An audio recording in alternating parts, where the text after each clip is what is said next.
For somebody considering ownership in a non-traditional or remote setting like you are, what thoughts or suggestions would you have if I were looking for something like that? What would you do Uh, differently?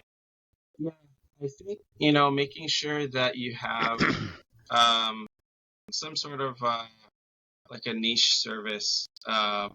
If you're kind of just doing the same thing as everyone else, be a little difficult. So this company, before I took it over, this company is actually going to be making 30 years next year. It was the Wow. first. It Nice. was the first outpatient, first real pharmacy uh, in the islands. So things have expanded since then. So it started as only a pharmacy in the hospital, it's just an outpatient pharmacy, and that's where everyone on island would go to get their meds. But you know, population kind of grew since then, and so more locations have popped up.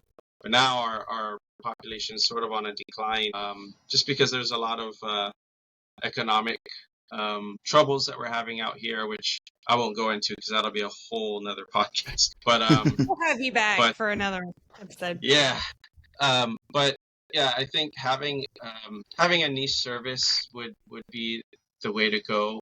And actually have some ideas about doing that. I just haven't really pulled the trigger on it because I'm a big data person, so I kind of have to run the numbers and make sure certain things are going to work. Yeah, I think definitely doing something a little different. Also, location.